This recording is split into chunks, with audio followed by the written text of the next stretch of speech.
The metal frame of the Mitsubishi G4M bomber shuddered violently as Lieutenant Hiroshi Takahashi aimed his explosives-laden aircraft toward the massive American warship cutting through the churning waters below.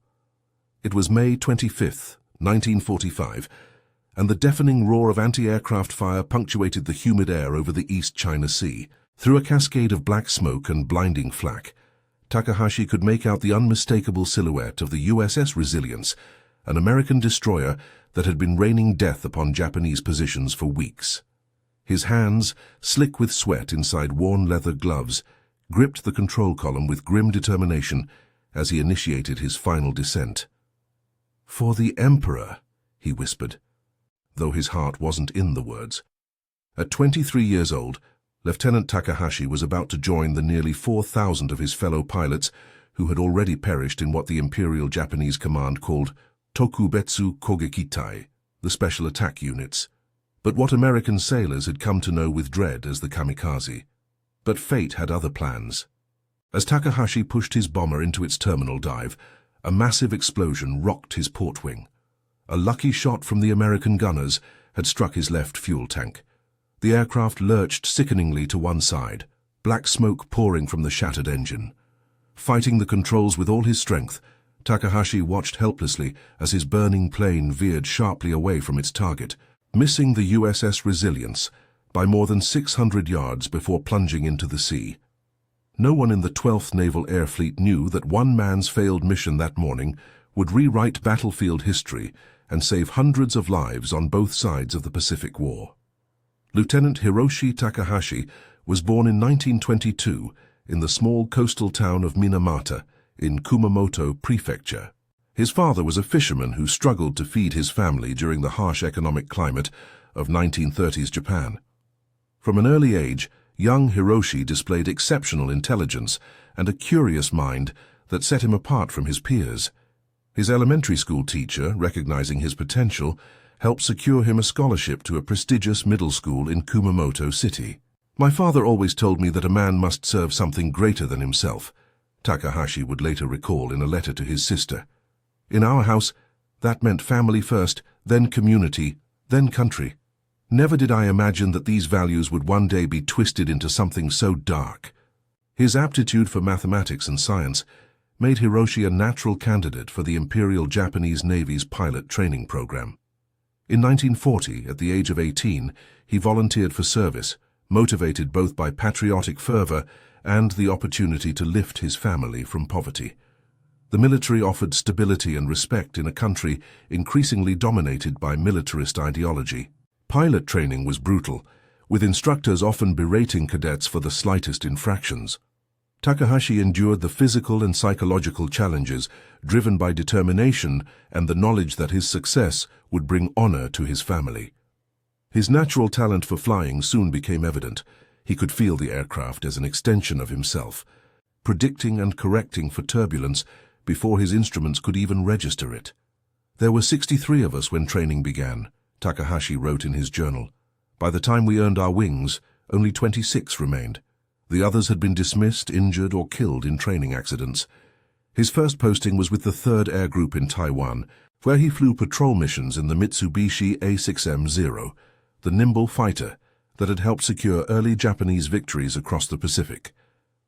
Takahashi distinguished himself as a skilled pilot, with an uncanny ability to navigate through storms and maintain orientation even in the most challenging conditions. These skills would later save his life and the lives of countless others. He had no idea that soon those instincts would be all that stood between life and annihilation. By early 1945, the tide of war had turned decisively against Japan. American forces had recaptured most of the territory seized during the initial Japanese offensive, and now the island nation itself was under threat. The once proud Imperial Japanese Navy had been decimated at battles like Midway, the Philippine Sea, and Leyte Gulf. Japan's industrial capacity couldn't match America's overwhelming production of ships, planes, and armaments. The Battle of Okinawa, which began on April 1, 1945, represented a critical juncture in the Pacific War. As the largest amphibious assault of the Pacific Campaign, it brought American forces to Japan's doorstep. The Japanese High Command understood that if Okinawa fell, the home islands would be next. Vice Admiral Takejiro Onishi, desperate to halt the American advance, had first proposed the Kamikaze strategy in October 1944. Named after the divine wind that had saved Japan from Mongol invasion centuries earlier, these suicide attacks involved deliberately crashing aircraft loaded with explosives into Allied ships. The tactic was born of desperation, with Japan losing experienced pilots faster than replacements could be trained. Onishi reasoned that even minimally trained pilots could inflict maximum damage in a suicide attack. The kamikaze operations were presented to pilots as a noble sacrifice.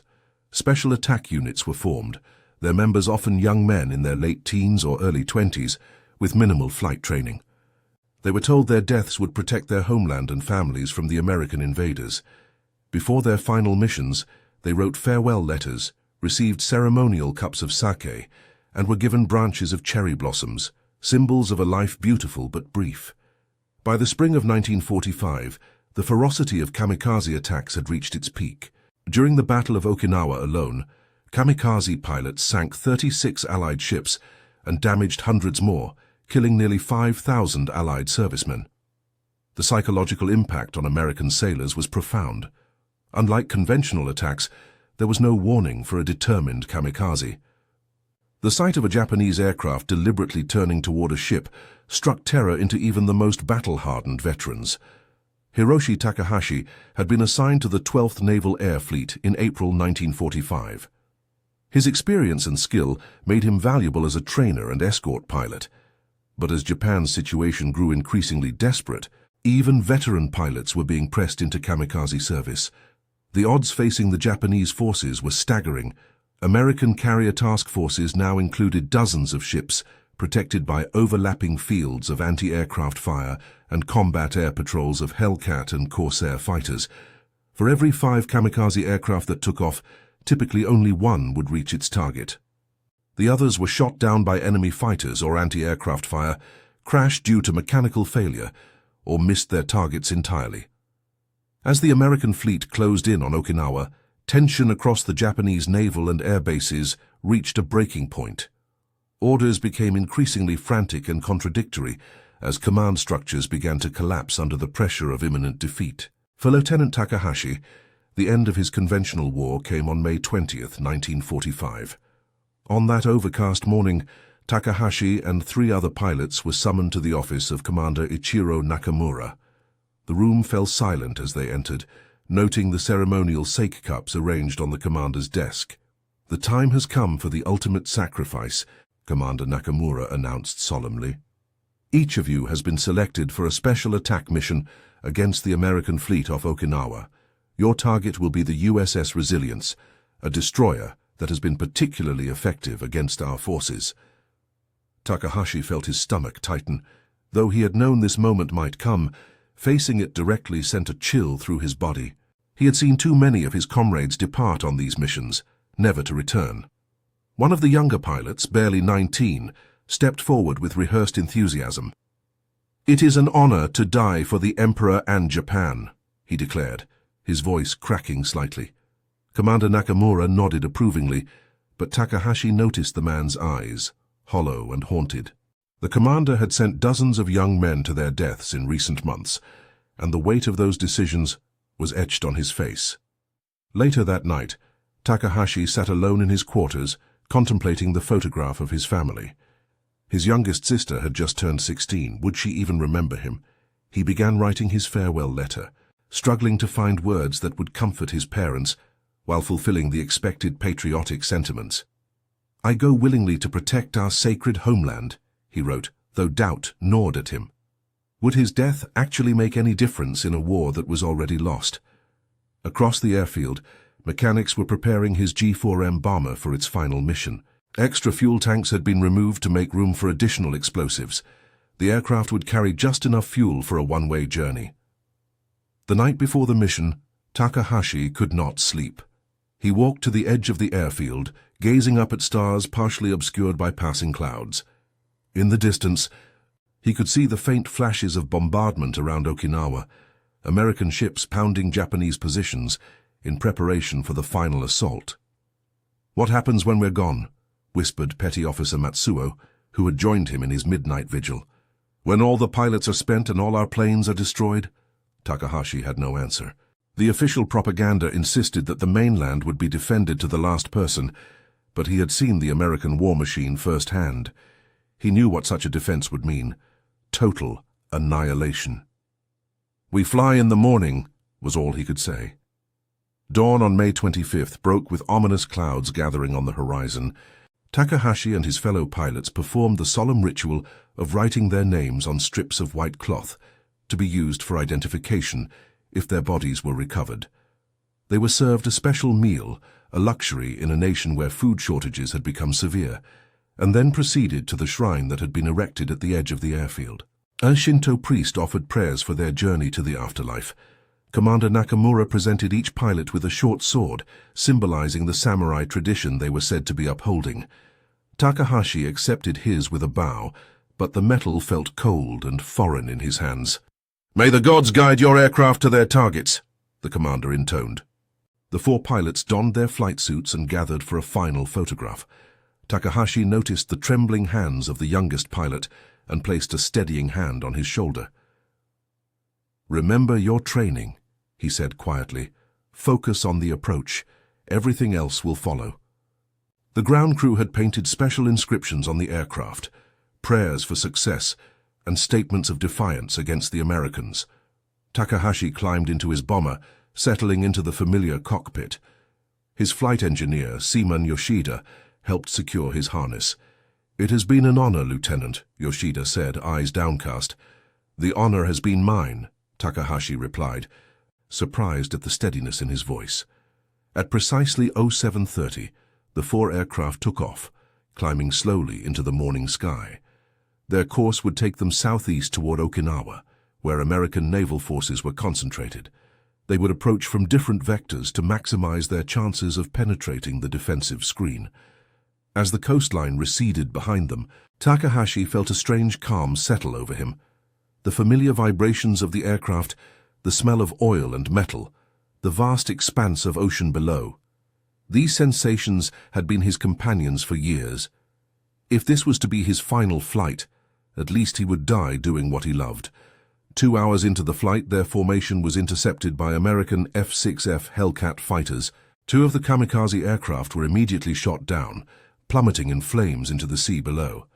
Takahashi executed a sharp diving turn, temporarily evading his pursuers, while the 4th aircraft in their group disappeared into a bank of clouds. Pushing his bomber to its limits, Takahashi managed to break through the fighter screen, though his aircraft had sustained damage to its right wing. Ahead, he could see the American fleet, dozens of warships arranged in a protective formation around the transports supplying the invasion force on Okinawa. His target, the USS Resilience, was positioned on the fleet's eastern perimeter. Its distinctive profile was visible even from 3 miles out, its anti-aircraft guns already tracking his approach. Takahashi aligned his bomber, beginning the dive that would end his life and, he had been told, strike a blow for his beleaguered homeland. What happened next would change everything. As Takahashi pushed his aircraft into its terminal dive, an anti-aircraft shell struck his port engine. The explosion ripped through the wing, sending the bomber into an uncontrolled spin. Fighting with the controls, Takahashi managed to partially stabilize the aircraft, but its trajectory had been irrevocably altered. Instead of striking the USS Resilience, the damaged bomber splashed into the sea 600 yards from the American destroyer. The impact should have detonated the explosives packed into the aircraft's fuselage, but by some miracle, or malfunction, they failed to explode. Takahashi was thrown against his harness with bone-crushing force. Seawater rushed into the shattered cockpit, shocking him back to consciousness. Instinctively, he released his harness and kicked free of the rapidly sinking wreckage. Struggling to the surface, gasping for air, Takahashi found himself floating amid burning debris. His right arm was clearly broken, and a deep gash across his forehead sent blood streaming into his eyes. The salt water stung his wounds mercilessly as he fought to stay afloat. Through blurred vision, he saw a small craft approaching. An American rescue boat launched from the USS Resilience, the very ship he had been sent to destroy. In that moment, as pain and exhaustion threatened to pull him under, Takahashi made the decision that would define the rest of his life. He raised his uninjured arm in a gesture of surrender. Petty Officer Second Class Daniel Murphy was the first to reach the injured Japanese pilot. Despite years of brutal warfare and propaganda depicting the Japanese as inhuman enemies, Murphy's training as a Navy corpsman took precedence. He helped pull Takahashi from the water, immediately assessing and treating his most serious injuries. "You're one lucky son of a gun," Murphy said, applying pressure to stanch the bleeding from Takahashi's forehead. "Your bomb didn't go off." Though Takahashi understood little English, the meaning was clear. Had the explosives detonated on impact, nothing would have remained of him or his aircraft. It was the first of many moments when Takahashi would contemplate the thin line between life and death, between becoming a weapon and remaining a human being. Aboard the USS Resilience, Takahashi was treated with a mixture of curiosity and caution. As one of the few kamikaze pilots to be captured alive, he represented an intelligence opportunity. After receiving emergency medical treatment, he was interrogated by Lieutenant Commander William Harrington, the destroyer's executive officer. Through a Japanese-American interpreter, Sergeant Tom Tanaka, Harrington questioned Takahashi about Japanese air strength, planned attacks, and the Kamikaze program. Takahashi provided his name, rank, and serial number, but little else, adhering to the military code that had been drilled into him. "Ask him why he didn't go through with it," Harrington demanded. "Why did he ditch instead of hitting us?" When Tanaka translated the question, Takahashi looked up with weary eyes. "I did not choose to miss," he replied in halting English, surprising both men. "Shot down. Failed mission." This exchange would later be recorded in Harrington's report as the first indication that Takahashi had not willingly abandoned his mission, an important distinction that would affect his treatment as a prisoner of war. For the next 3 days, Takahashi remained aboard the USS Resilience, his condition stabilizing under the care of the ship's medical staff. Though officially a prisoner, he was treated humanely, his wounds tended with the same attention given to American sailors. This experience contradicted everything Takahashi had been told about American barbarism, a realization that began to erode the foundation of his military indoctrination. On May 28th, Takahashi was transferred to the hospital ship USS Mercy, where he joined several dozen other Japanese prisoners, most of them wounded infantry soldiers captured on Okinawa. There, under the care of Lieutenant Sarah Winters, a Navy nurse with training in orthopedic medicine, Takahashi began the long process of physical recovery. He was different from the other prisoners, Lieutenant Winters would later recall in her memoir. There was a quietness to him, a thoughtfulness that set him apart. While some prisoners maintained a hostile silence or demonstrated continued fanaticism, Takahashi observed everything with careful attention, particularly our medical procedures. Takahashi's fractured arm required surgery, during which an American orthopedic surgeon, Major Robert Kendall, implanted metal pins to stabilize the complex break. The procedure was successful, though Takahashi was told he might never regain full use of his arm, a devastating prospect for a pilot. During his recovery, Takahashi's English improved rapidly through daily interactions with the medical staff. He learned that Lieutenant Winters had lost her brother at Pearl Harbor, yet she treated Japanese patients with professional care and compassion. Major Kendall had a son fighting in the Pacific, but spoke of hoping the war would end before the planned invasion of Japan's home islands, an operation expected to cause massive casualties on both sides. These interactions gradually transformed Takahashi's perspective. The Americans were not the demons portrayed in imperial propaganda, but individuals caught in the same terrible conflict, many of them similarly longing for peace. One night, as a storm rocked the hospital ship, alarms sounded for an incoming kamikaze attack. Medical staff rushed to move patients away from exterior bulkheads and windows. Lieutenant Winters was struggling to evacuate a ward of seriously injured men when Takahashi, despite his own injuries, rose from his bed to assist her. Together, they helped move American soldiers to safer positions just moments before a kamikaze struck the ship's forward section. Though the damage was contained and the ship remained operational, 17 American personnel were killed. In the aftermath, as medical teams worked frantically to treat the newly wounded, Takahashi made a momentous decision. Through Sergeant Tanaka, he approached the ship's commanding officer, Captain Edward Halloran. "I was trained as a medic before becoming a pilot," Takahashi explained. "If you will permit me, I wish to assist your medical team. I cannot undo the damage my countrymen have caused, but perhaps I can help save lives now." Captain Halloran was understandably skeptical, but the ship was understaffed and overwhelmed with casualties. After conferring with his security officer and medical director, he granted conditional approval for Takahashi to work under close supervision in the least sensitive areas of the medical bay. Thus began the extraordinary second chapter of Hiroshi Takahashi's war experience, from would-be kamikaze to healer aboard an American hospital ship. Initially, Takahashi was assigned the most basic tasks: changing bandages, distributing water to patients, and assisting nurses with moving the wounded. His broken arm limited his capabilities, but his willingness to work tirelessly despite his own pain earned grudging respect from the American staff. "At first I watched him like a hawk," pharmacist's mate First Class Gregory Thompson later admitted. "This guy had tried to kill Americans just days earlier, but damn if he didn't work harder than anyone else in that ward, broken arm and all." Takahashi's medical knowledge, gleaned from mandatory training in the Japanese military, proved more extensive than expected. He demonstrated familiarity with treating shock, controlling hemorrhage, and basic surgical assistance. As trust in him grew, he was permitted to take on more responsible roles within the medical team. On June 6, 1945, the USS Mercy responded to an emergency call from the destroyer USS Laffey, which had been struck by multiple kamikaze attacks. The ship had somehow remained afloat, despite being hit by 4 bombs and 5 suicide planes, with 32 crew members killed and 71 wounded. As casualties were transferred to the hospital ship, the medical staff worked around the clock to save the most critically injured.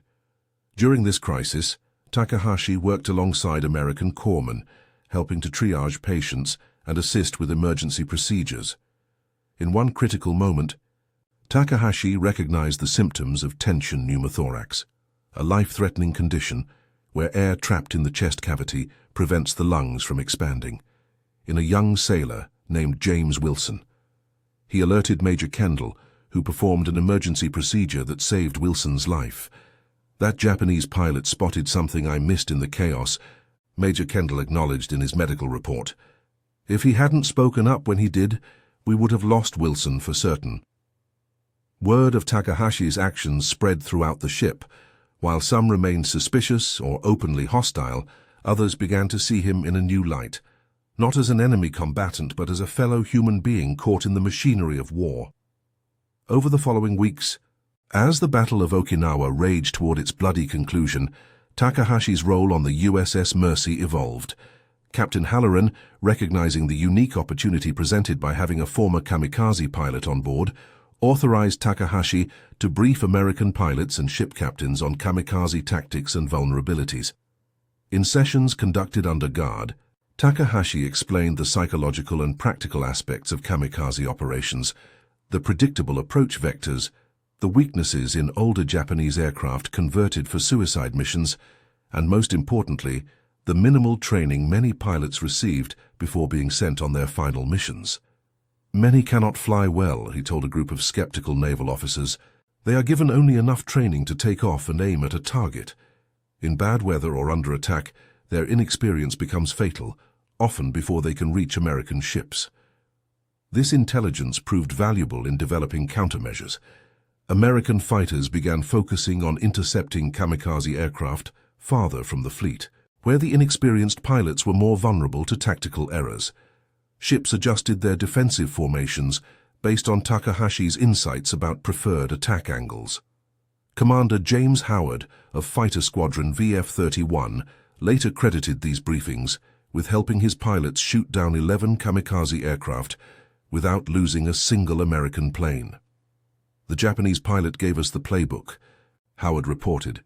"He knew their limitations and exactly how they'd been trained to attack."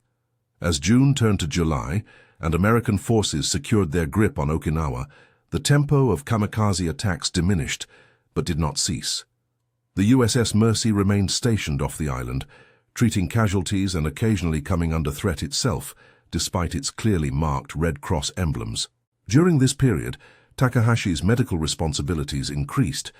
He demonstrated particular skill in burn treatment, ironically, one of the most common injuries inflicted by kamikaze attacks. His gentle touch and calm demeanor proved reassuring to patients who often faced excruciating pain during debridement and dressing changes. He had the hands of a surgeon and the patience of a saint, Lieutenant Winters noted in her personnel evaluation. Patients who initially refused to be treated by the enemy soon requested him specifically. On July 10th, the hospital ship received an urgent transfer. 3 severely burned Japanese prisoners captured after their aircraft was shot down before they could complete their kamikaze mission. 2 were barely conscious, but the third, Ensign Kenji Matsuoka, was alert and initially refused treatment from American medical personnel. Captain Halloran asked Takahashi to intervene. Speaking in Japanese, Takahashi explained to Matsuoka that the Americans were providing the same care they gave their own wounded. He shared his own experience, both as a kamikaze pilot and as a member of the medical team. "Our duty now is to live," Takahashi told the young ensign. "Japan will need us after this war ends." Initially resistant, Matsuoka eventually consented to treatment. Over the following days, as Takahashi assisted with his care, the two formed a bond. Matsuoka had been a university student before being drafted into the kamikaze program, his engineering studies interrupted by war. Like many young Japanese men, he had volunteered for the Special Attack Corps, not out of fanaticism, but from a complex mixture of social pressure, perceived duty, and lack of alternatives. "They told us we would die as heroes," Matsuoka confided to Takahashi, "but I never wanted to die at all." Through Matsuoka, Takahashi gained deeper insight into how the kamikaze program had evolved in his absence. As Japan's situation grew increasingly desperate, the quality of training had deteriorated further. Pilots were now given as little as 15 hours of flight instruction before being assigned to suicide missions. Many crashed during takeoff or missed their targets entirely due to basic piloting errors. This information reinforced Takahashi's growing conviction that the kamikaze strategy represented not Japanese strength, but the profound failure of its military leadership. Young lives were being sacrificed not for victory, which was now impossible, but to momentarily delay the inevitable defeat. On July 30th, 1945, the USS Mercy received new orders. With the Battle of Okinawa officially concluded, the hospital ship was to join a fleet being assembled for Operation Olympic, the planned invasion of Kyushu, the southernmost of Japan's home islands. Military planners expected unprecedented casualties on both sides, with Japanese forces likely to fight to the last person as they had on Okinawa. As the ship steamed northward, tension among the crew was palpable. Many had seen firsthand the fanatical resistance on Iwo Jima and Okinawa. The prospect of invading the Japanese mainland filled even the bravest with dread. During this transit, Takahashi was summoned to meet with a visiting intelligence officer, Major William Stevenson, from the Office of Naval Intelligence. In a private interview conducted with Sergeant Tanaka translating, Stevenson probed Takahashi's knowledge of coastal defenses, airfields, and military preparations for invasion. "You must understand," Major Stevenson explained, "that your cooperation could save countless lives, both American and Japanese. If we know where to expect resistance, we can avoid unnecessary civilian casualties." Takahashi sat silently for several minutes, weighing his responsibilities to his country against the reality of what continued resistance would mean for the Japanese population. Finally, he began to speak, detailing the location of coastal artillery emplacements near his hometown of Minamata and the conversion of civilian infrastructure for military use. "There is a former school 2 kilometers from the harbor," he explained. "It has been converted to an ammunition depot if your forces target it believing it still holds civilians." He left the implication hanging. For over 3 hours, Takahashi provided information about defensive preparations in southern Kyushu. Though he could not know all details, having been away from Japan for months, His knowledge of local geography and military installations proved valuable to American planners. This cooperation represented Takahashi's complete break with his former role as an Imperial Japanese officer. While some might view it as treason, he had come to see it as the only way to prevent the annihilation of his homeland. If Japan continues this war, he told Major Stevenson as their interview concluded, there will be nothing left to save. On August 6, 1945, the crew of the USS Mercy received word that an atomic bomb had been dropped on Hiroshima, destroying the city and killing tens of thousands instantly. 3 days later, a second bomb devastated Nagasaki, less than 100 kilometers from Takahashi's hometown. The news stunned everyone aboard the ship, Americans and Japanese prisoners alike. The scale of destruction was almost incomprehensible, and the long-term effects of this new weapon remained unknown. For Takahashi, the bombing of Nagasaki struck particularly close to home.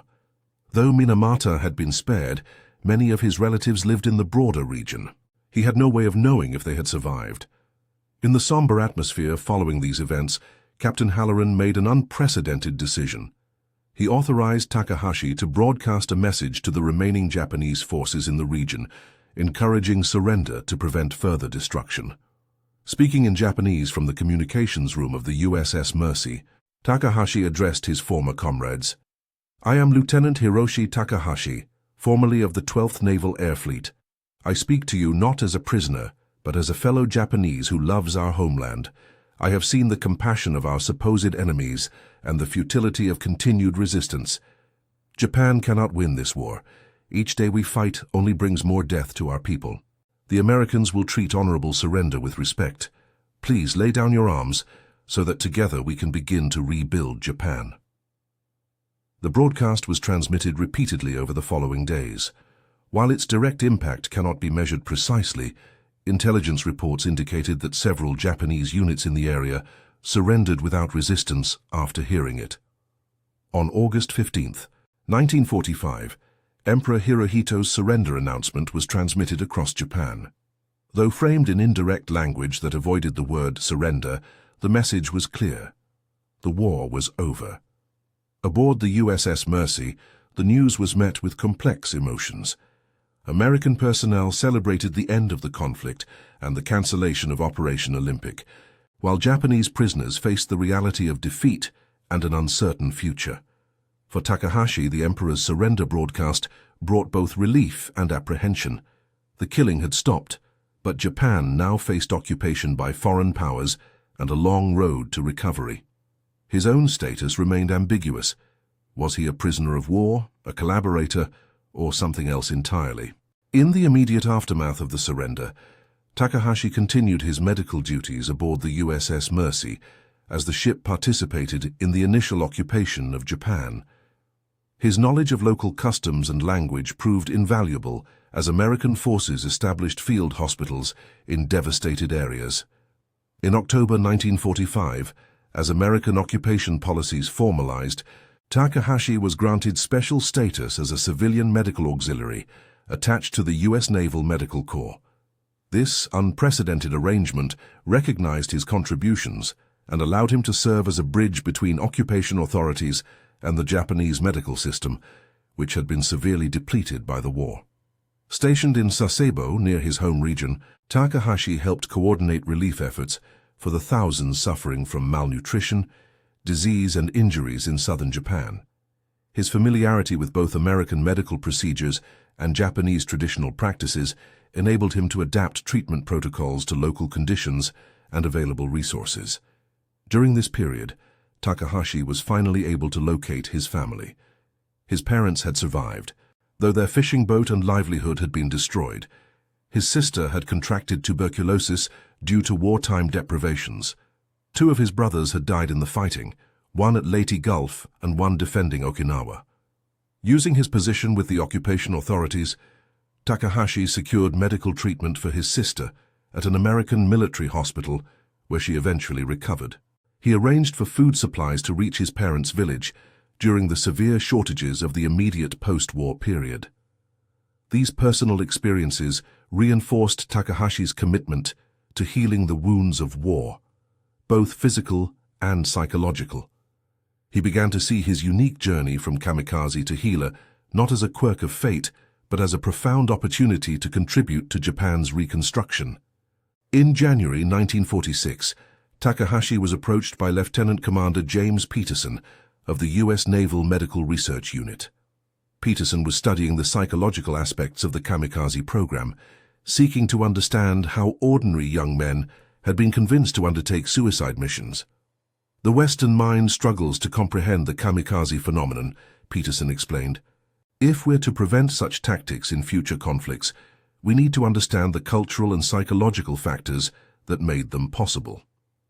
Takahashi agreed to participate in the study, providing detailed accounts of the training, indoctrination, and social pressures that shaped the kamikaze program. He explained the complex interplay of factors, from Bushido warrior traditions to modern propaganda techniques, that created an environment where self-sacrifice appeared not just acceptable, but honorable. Many volunteers were not fanatics, Takahashi emphasized. They were ordinary young men who saw no alternative. When surrounded by a culture of sacrifice, where every authority figure endorses and celebrates such actions, the unthinkable becomes normalized. These insights contributed significantly to Peterson's research, which later informed American military policies regarding prisoner treatment and psychological operations. More immediately, it helped occupation authorities identify and counteract the most toxic elements of wartime indoctrination still affecting Japanese society. Through 1946 and into 1947, Takahashi expanded his role from direct medical care to education and public health initiatives. Working with both American occupation authorities and emerging Japanese civilian institutions, he helped establish training programs for medical personnel, focusing particularly on areas devastated by bombing. In Nagasaki, where radiation effects continued to claim lives long after the atomic blast, Takahashi collaborated with American and Japanese scientists studying these unprecedented injuries. Though medical knowledge of radiation sickness was still in its infancy, Takahashi helped implement supportive care protocols that improved survival rates among affected populations. His work brought him into contact with Dr. Takashi Nagai, a radiologist who had survived the Nagasaki bombing despite being less than a mile from the hypocenter. Nagai, a Catholic convert whose wife had died in the blast, had become a prominent voice for peace and reconciliation. In Nagai's humble hut among the ruins of Nagasaki, the former kamikaze pilot and the radiation-sickened doctor found common cause. Both had experienced the extremes of the war, Takahashi as a weapon transformed into a healer, Nagai as a victim who refused to succumb to bitterness. We who have seen the abyss have a responsibility to guide others away from it, Nagai told Takahashi during one of their conversations. Your journey from Deathbringer to Lifesaver may seem unique, but it symbolizes the transformation Japan itself must undergo. Inspired by Nagai's example of forgiveness and resilience, Takahashi expanded his efforts beyond physical medicine to address the psychological trauma affecting Japanese society. With support from occupation authorities, he established discussion groups where veterans, including former kamikaze pilots who had survived due to mission aborts or the war's end, could process their experiences and adjust to civilian life.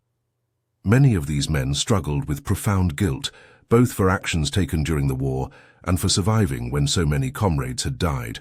Takahashi's own journey from would-be kamikaze to medical auxiliary provided a powerful example of how one might construct a meaningful post-war identity. We were prepared to die for Japan, he told these groups. Now we must learn to live for Japan.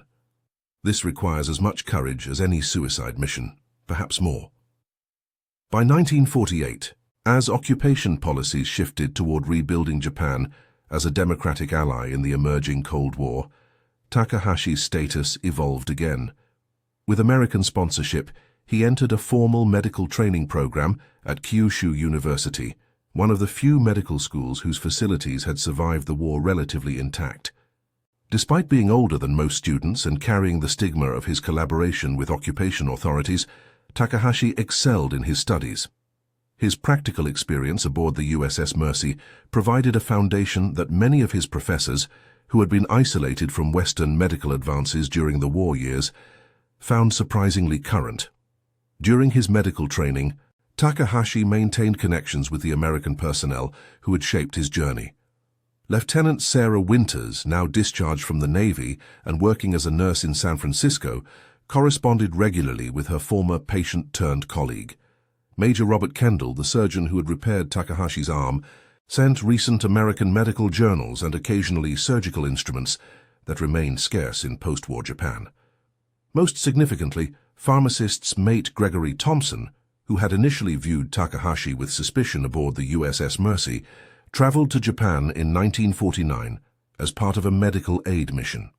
The two men, once on opposite sides of a brutal conflict, worked side by side in a clinic serving the fishing communities around Minamata Bay.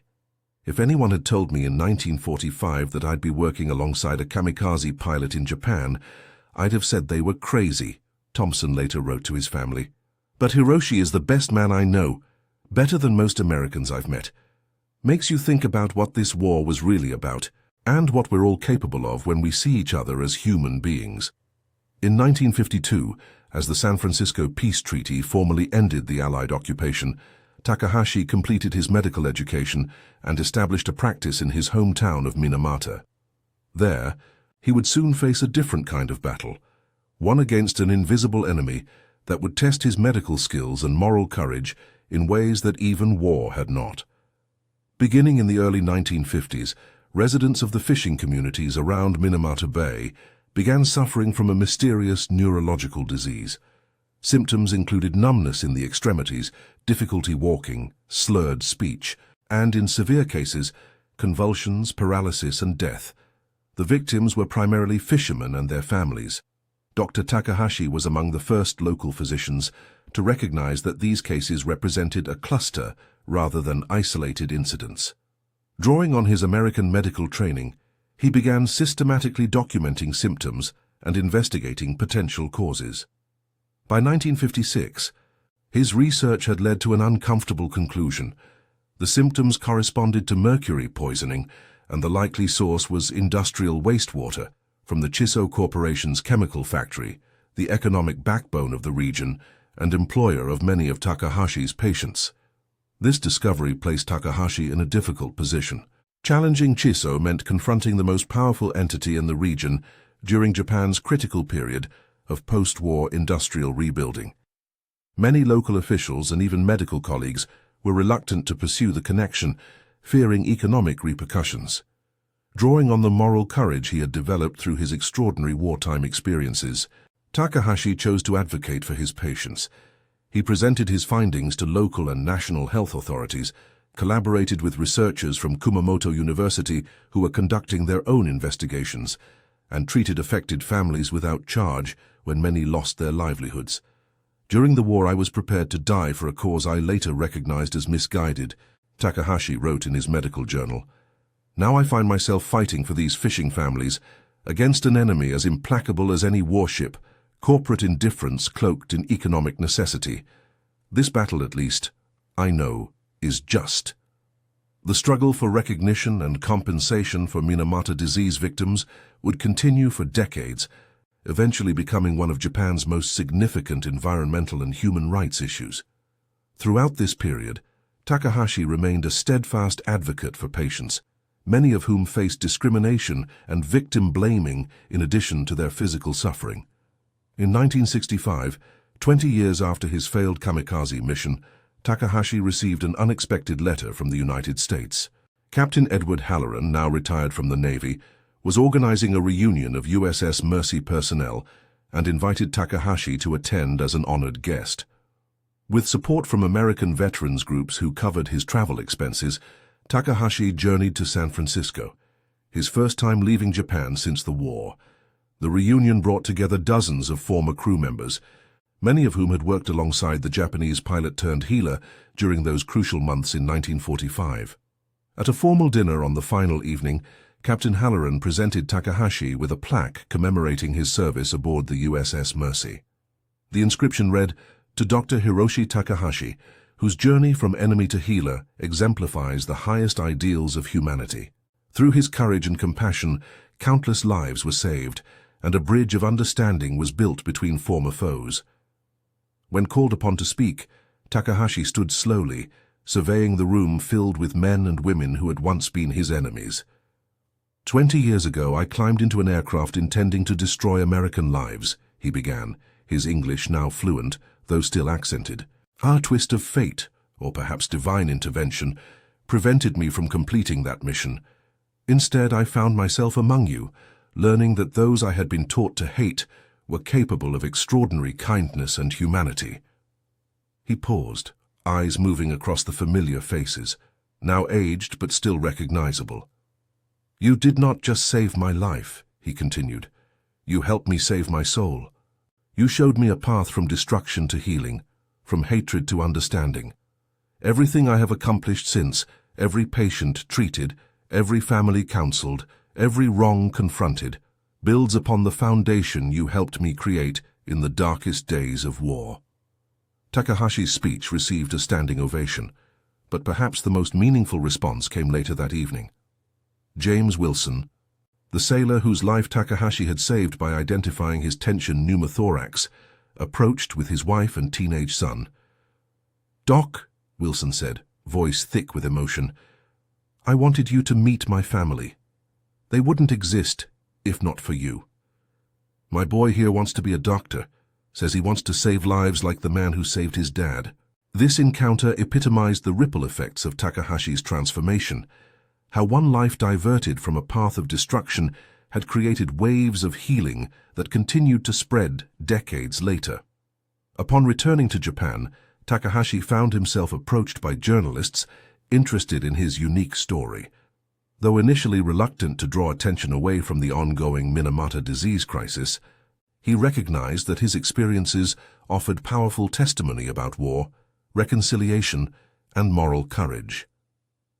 In carefully considered interviews, he spoke honestly about his kamikaze training and the nationalism that had driven him to volunteer. He described his capture and treatment by Americans and how that experience had shattered his preconceptions. Most importantly, he articulated the universal humanity he had discovered across enemy lines. "When I was ordered to crash my plane into an American ship, I saw only an abstract target, not the hundreds of individual lives aboard," he explained. "When I later worked in the hospital wards, I came to know those same enemies as David, who played the harmonica, Thomas, who kept photos of his family beneath his pillow, Robert, who cried out in nightmares but joked during daylight hours."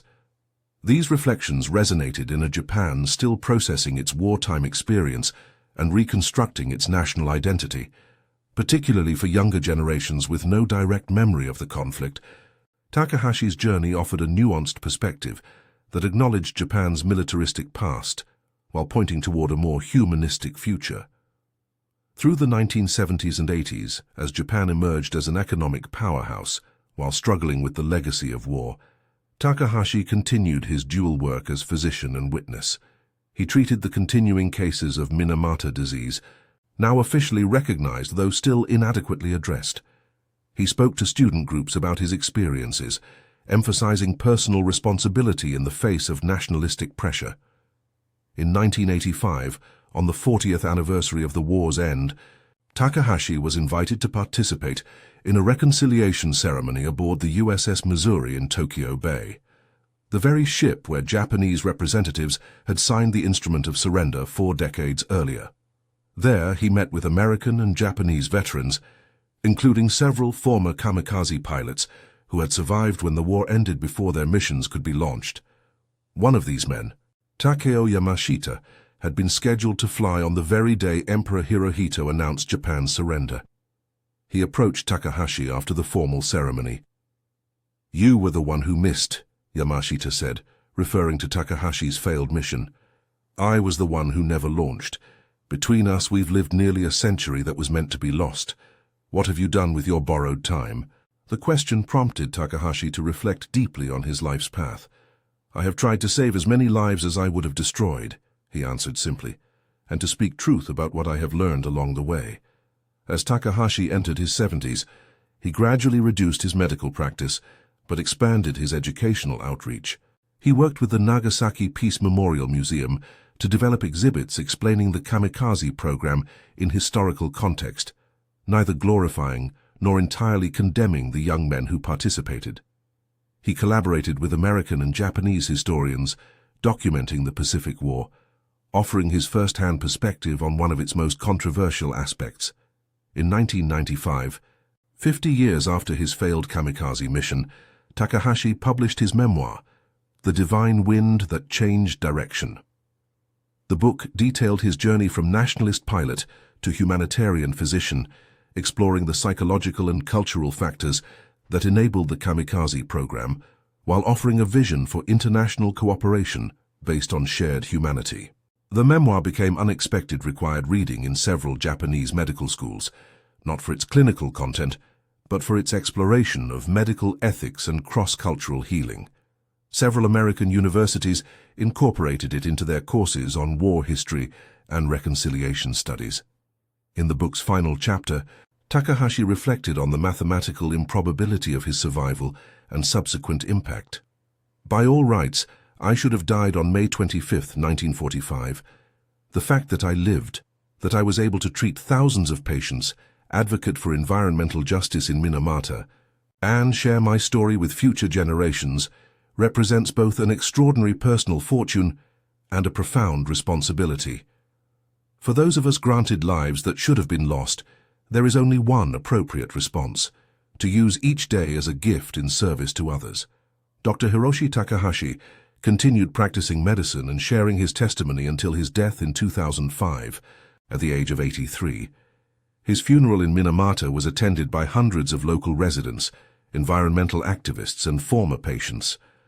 Also present were several elderly Americans who had served aboard the USS Mercy, making the long journey to honor the enemy-turned healer who had touched their lives 6 decades earlier. Today, Takahashi's legacy lives on in multiple forms. The Minamata Disease Municipal Museum includes a section dedicated to his advocacy for victims. The Hiroshi Takahashi Fellowship sponsors Japanese and American medical students to participate in exchange programs focusing on humanitarian medicine. His memoir has been translated into 12 languages and continues to be studied by those interested in war history, medical ethics, and human resilience. Perhaps most significantly, Takahashi's extraordinary journey from kamikaze to healer represents a powerful counter-narrative to simplistic understandings of the Pacific War. It demonstrates how individual humanity can transcend the dehumanizing machinery of conflict, and how salvation can emerge from the most unlikely circumstances. In a world still plagued by nationalistic fervor and dehumanization of enemies, Takahashi's story offers a vital reminder. The line between killer and healer, between hatred and understanding, is thinner than we might imagine. His life stands as testimony to the possibility of transformation, even in the darkest moments of human history. Would you have pulled the trigger or offered your hand? Would you have followed orders or your conscience? Takahashi's journey from divine wind to healing hands invites us all to consider these questions, not just in the context of past wars, but in our everyday choices between destruction and compassion. Remember this story so others may know what courage really means, not just the courage to die for a cause, but the greater courage to live for humanity.